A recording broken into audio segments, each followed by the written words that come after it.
I'm Juan Carlos Gamarra, Ambassador of Peru to the United Kingdom, and today we continue with our cycle of Bicentennial Dialogues. I'm pleased to introduce Professor Mark Thurner, who will talk to us about Bernardo de Monteagudo and Faustino Sanchez Carrión today. Professor Thurner is a member of the Institute of Latin American Studies of the University of London and has special expertise in Latin American history, Peruvian history, historical anthropology, and history of knowledge. He has a PhD by the University of Wisconsin-Madison and finishes a master's degree in the same university with honors. Professor Thurner has had academic posts at the University of London, University of Florida, and the City College of New York.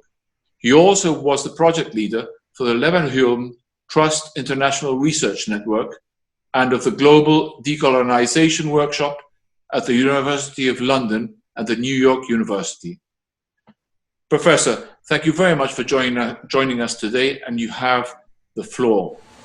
And so today, what I'd like to talk about is two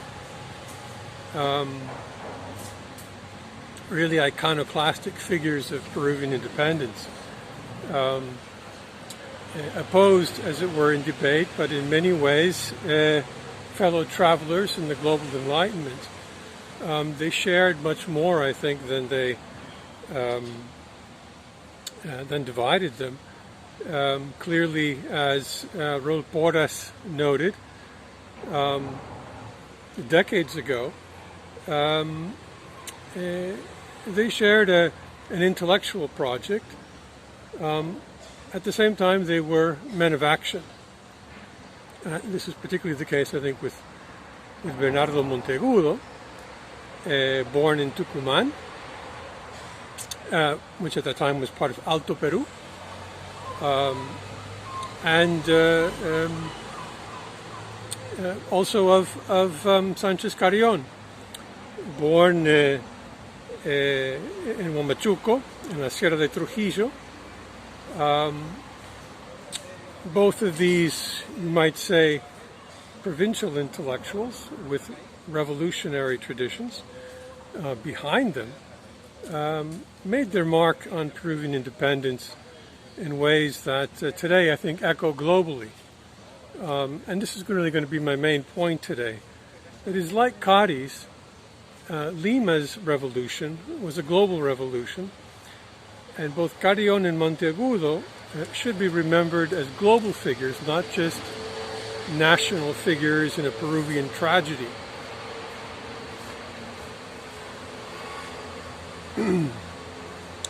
Sánchez Carrión, his birthday is now recognized for the first time from 2019, right? His birthday, June 2nd, as being a national holiday in Peru. But I think there's a strong argument for making June 2nd a global holiday, and we might call that global holiday Decolonized Day. And that's because Sánchez Carrión, as far as we know, was the first person to use the verb descolonizarse and to use it publicly in a key debate about the future of Peru. He did this almost 15 years before Henri Fonfrede coined the term descolonisation in French in Marseille in an essay published in a local periodical on the conquest of Algeria. So that Fonfrede is almost always cited as the pioneer, right, of decolonization. But this is not true. Fonfrede's view was really quite typical. We see it in Deprat, we see it in Adam Smith, we see it in Raynal, in Diderot, in Bentham.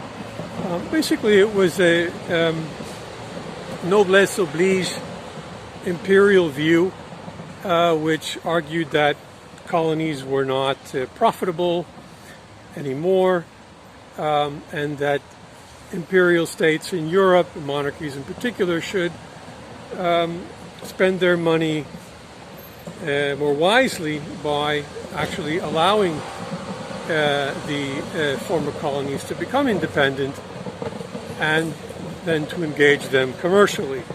Of course, as we know, this sort of thinking gave rise to a century of neo-colonialism.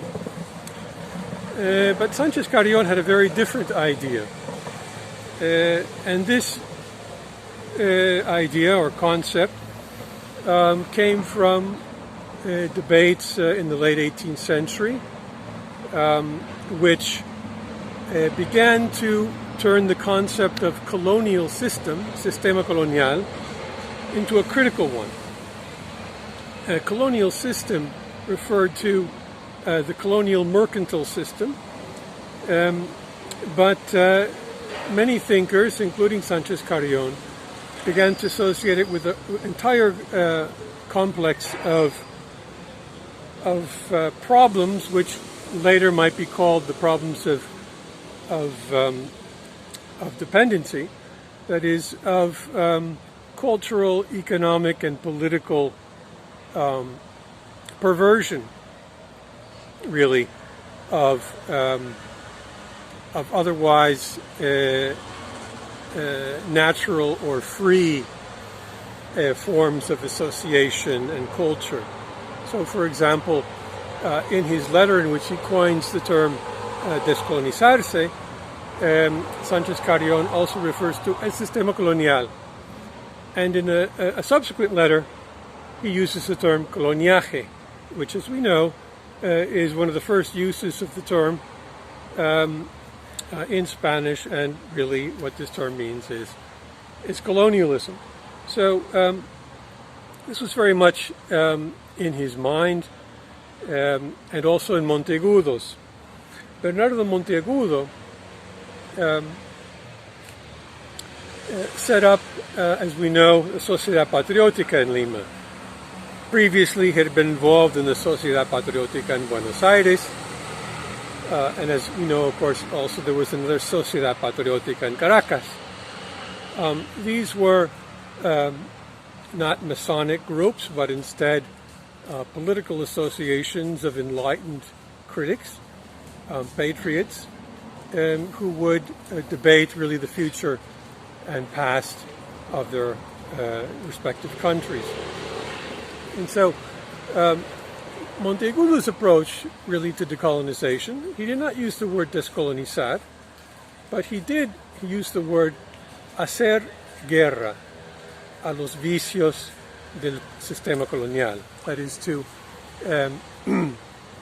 make war on the colonial system. And his proposal was to do so via an enlightened project which would bring useful knowledge to the masses. That it was a project of popular enlightenment. Now, the beginning of this project was by invitation only, as was the case with the other Sociedad Patrióticas. And of course, as we know, Bernardo Monteagudo's project at this point, as well as that of San Martin's, was influenced by Abbé de Prat. And the notion here was also one shared by Montesquieu. That is that the correct, really, way to proceed in the formation of a new state was to adapt it to historical and environmental conditions. And therefore, following de Prat and Montesquieu, he favored a gradual approach to liberty by a constitutional monarchy, preferably with an Inca, and if not, with a European prince. This was, of course, de Prat's position. He did this not because he was not a radical. Monteagudo was consistently radical throughout his entire career. The idea that he becomes conservative in old age, I think, has clearly been discredited now by new research. Instead, he was experienced in in government, particularly in Lima, where he made many radical decrees abolishing all aspects of the colonial system, only to see that these decrees were widely ignored or misinterpreted. This experience taught him that, indeed, Peru needed a gradual approach to independence. Sanchez Carrión and his cohorts, of course, attacked this position. They adopted really the more radical position of Rousseau, echoing back to his discourse at Dijon, in which he criticized Enlightenment as being essentially a courtesan, aristocratic project. Right? This is what Rousseau did in France, and this is how Rousseau launched his career. And in many ways, we could say that Carrión did the same. He launched his career with an anti-Enlightenment critique of a courtesan Enlightenment embodied by Monteagudo. And in this critique, he pointed out that independence was far more than simply breaking with the metropolis or the colonial system, right? It was also perfecting the Enlightenment for the population and decolonizing customs. And this had to be done swiftly and radically, and he was quite optimistic that this would be successful, and he was optimistic about this because he believed that Peruvians already possessed a tradition of local democratic government, right? The juntas, the ayuntamientos, the cabildos, upon which a true federation, Republican federation, could be built. And these local forms of government would quickly decolonize customs and lead Peru into a new age. So what we have here really is, in summary, a tango of two decolonizing intellectuals, Sanchez Carrión and Monteagudo. Together, they are, that we should see them as the pioneers of global decolonization. They engaged in global debates. They brought them to Peru, and they opened up for us a horizon of decolonization which has stretched across the 19th and 20th century, and which is still, I think, our intellectual horizon. Thank you very much once again, Professor. Very, very interesting.